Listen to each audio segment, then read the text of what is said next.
A solar cycle is a period of solar activity marked by the number of sunspots occurring on the sun. From the low to the high and back to the low, it typically lasts about 11 years. We're currently in solar cycle 25, which started in 2019 and will end around 2030. The solar activity is surging beyond NOAA's forecast for this cycle, as you can see here. It's raising above the red line. This will be interesting to see what happens with Bitcoin this cycle because it's never experienced such a rise in solar activity.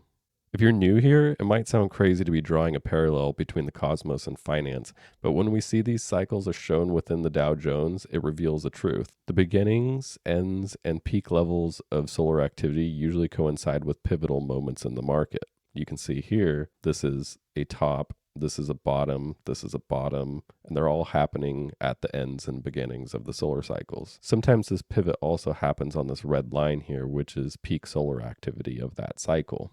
You can imagine the highlighted boxes as sort of a candlestick chart without the wicks, because the height of the boxes matches the opening and closing prices at the end and beginning of the solar cycles, which are marked to the exact month. So while a lot of people tend to invest and lose money, you can see that even including the Great Depression, had you bought the beginning of the solar cycle and sold at the end, you still would have made a little bit of money. And that would be happening in the most massive stock market crash in US history. And this strategy has proven itself to work every single cycle.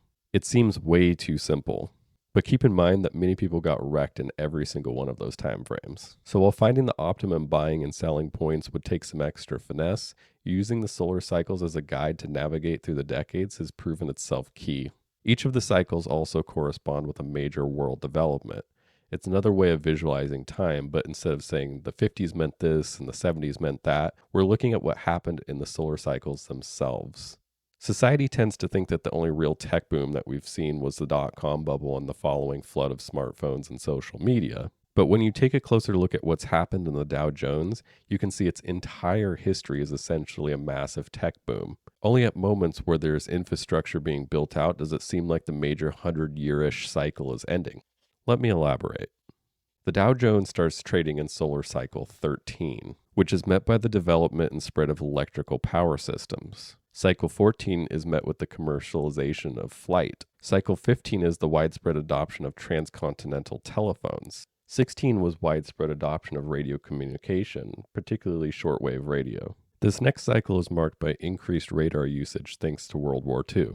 Now, up to this point, there's been some infrastructure laid to make it possible, so in this perspective, the developments of the world are fluid in that they happen at the same time and overlap. But if we look at cycle 17 and see it as somewhat of a reset point because of World War II, the rest of the solar cycles and this larger 100-year cycle of the Dow Jones will show you how truly massive this tech bubble is.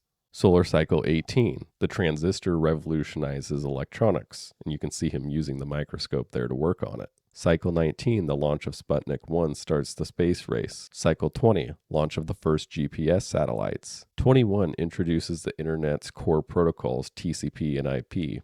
22, the Internet is publicly introduced. 23, Internet is adopted by the mainstream. 24, launches the smartphone revolution and the rise of social media. And finally, we arrive at the present, solar cycle 25, and we're seeing major advances in AI and quantum computing.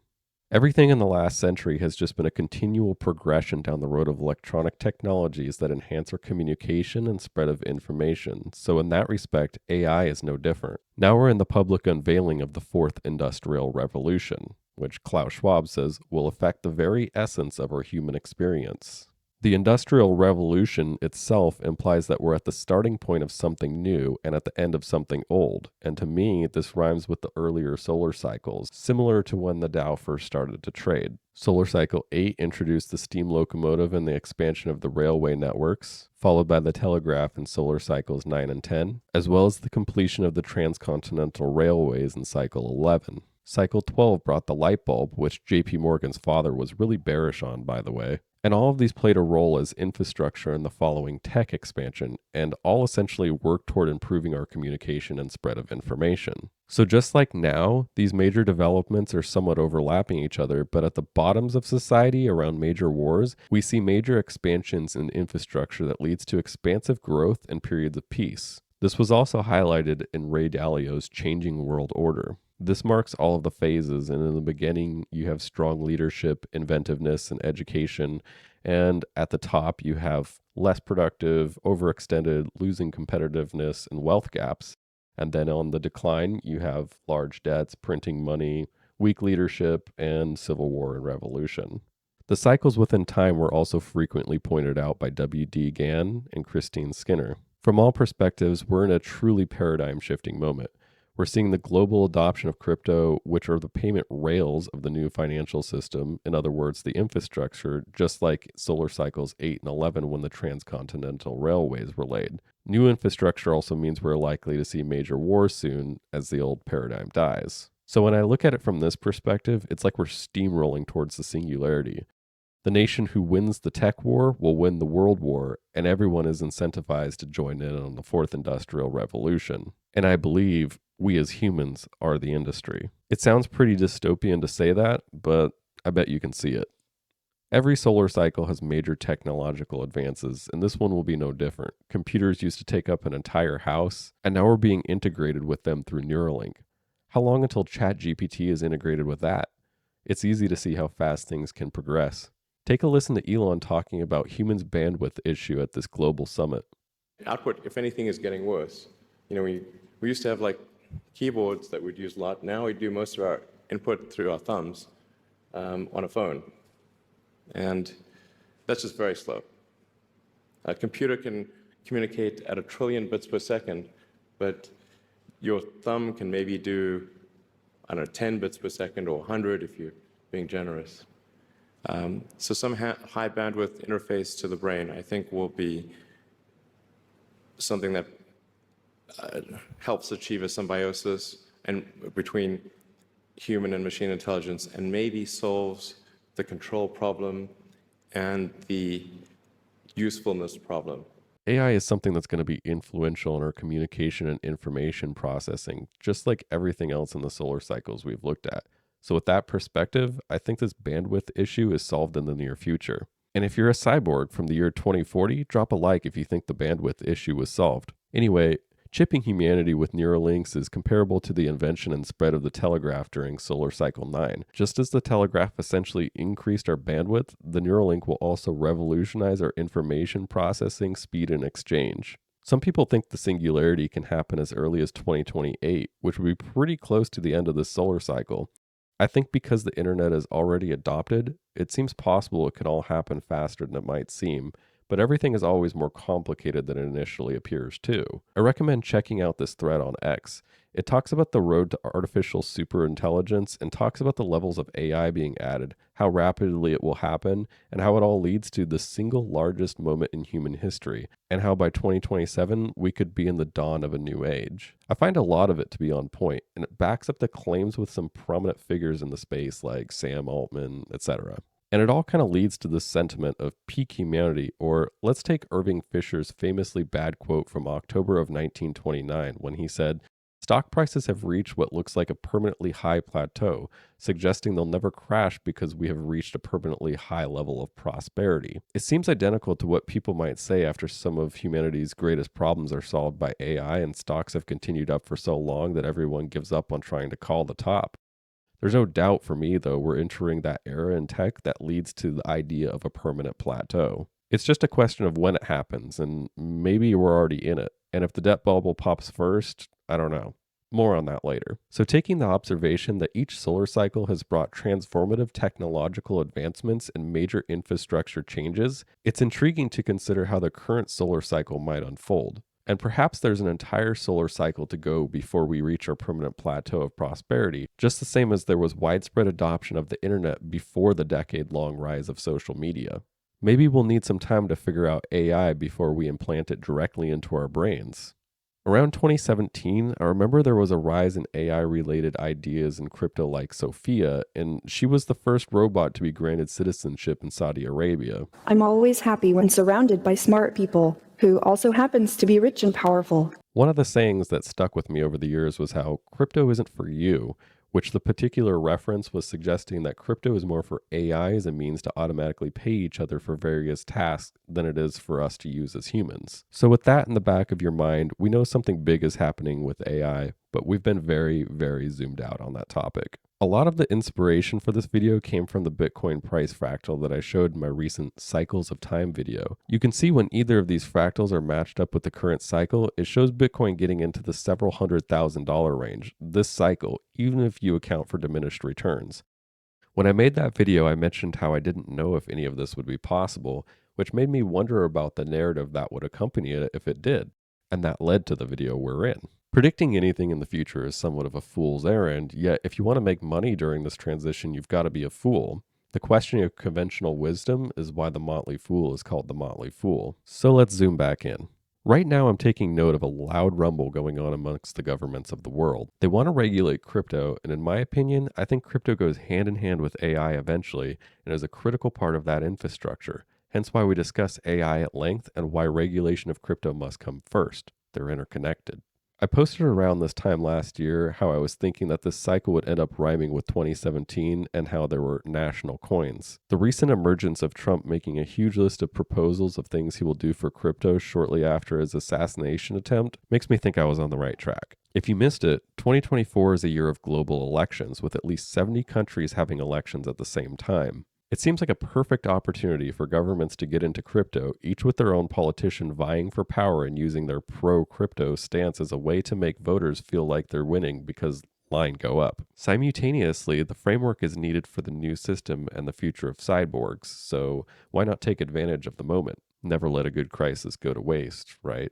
Dan Moorhead from Pantera Capital commented on this recently by quoting Lenin, saying how there are decades where nothing happens and there are weeks where decades happen, referring to the proposals Trump made about crypto, which sparked a movement in politics to get behind crypto in a public setting. I'm sure we've all heard that Trump wants a national Bitcoin stockpile in the US. He said specifically, "If I am elected, it will be the policy of my administration, the United States of America, to keep 100% of all the Bitcoin the U.S. government currently holds or acquires into the future." Trump's visit to Bitcoin 2024 was also accompanied by 10 senators and several members of the House of Representatives, one of which was Robert F. Kennedy Jr., who added, "I will sign an executive order directing the U.S. Treasury to purchase 550 bitcoins daily until the U.S. built a reserve of at least 4 million bitcoins and a position of dominance that no other country will be able to usurp. Our nation holds approximately 19% of global gold reserves. This policy will give us about the same proportion of total Bitcoin. The cascading impact from these actions will eventually move Bitcoin to a valuation of hundreds of trillions of dollars." It makes you think. Should hope be a scheduled drug? Senator Loomis also commented about the Bitcoin reserve, saying that with a strategic reserve, we will have an asset that, in the period of time before 2045, can cut our debt in half. Think about that.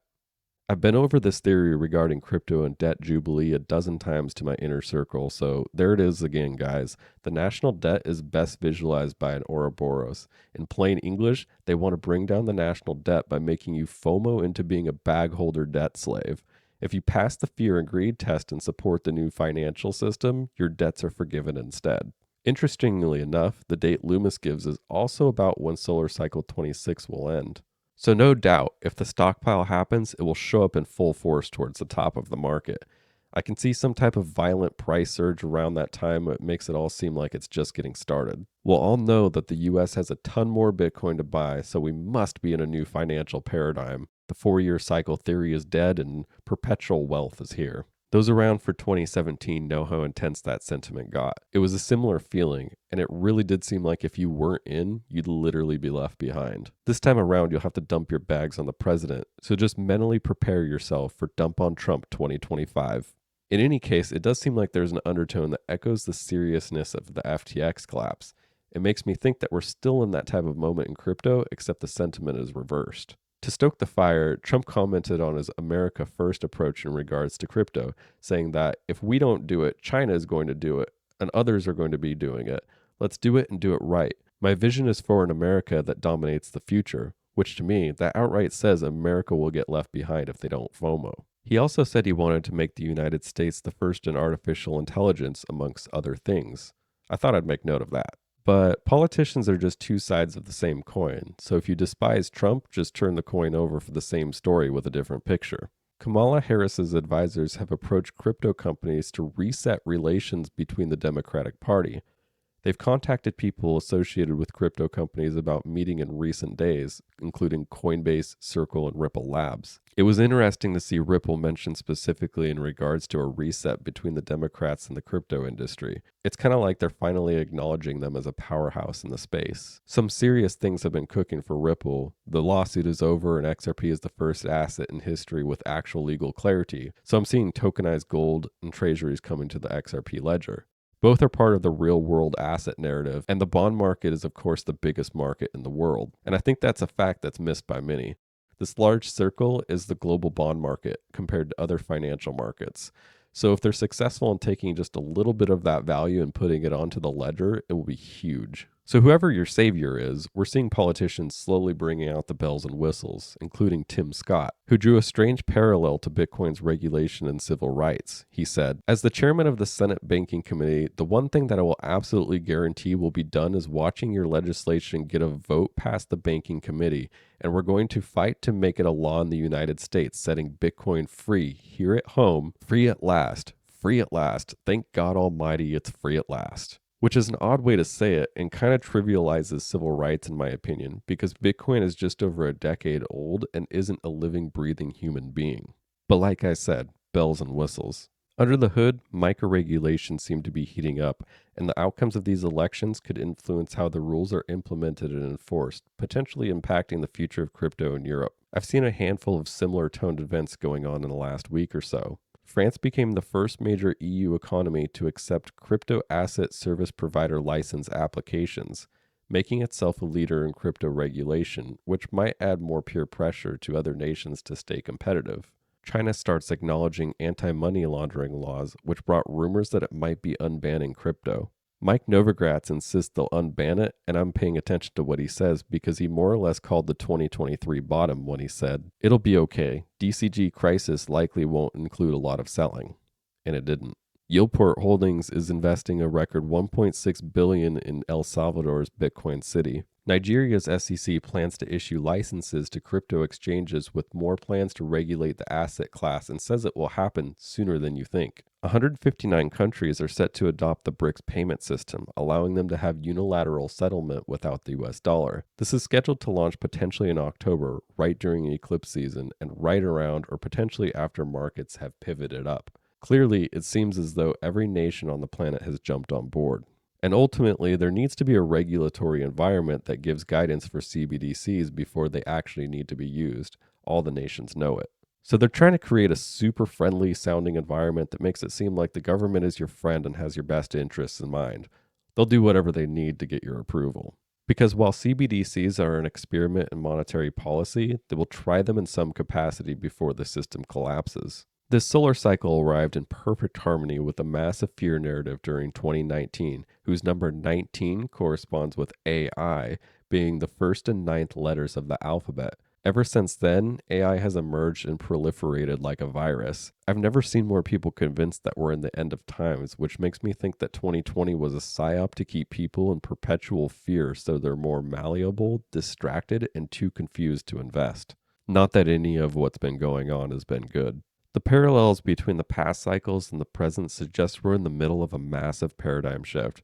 The governments need your approval for crypto regulations because crypto is going to play a much larger role in the near future than most people think. We can't possibly know all of the use cases there are and the ways that we'll use it, but there's no doubt to me that AI will be using that system and we'll be using AI. Both infrastructure and communications are at the forefront of this shift. Governments and institutions are adopting and pushing these changes, which will leave us with profound, perhaps unrecognizable changes in the world. These new technologies will redefine our communication and economic systems, leading us further into the future, just as they did in the past.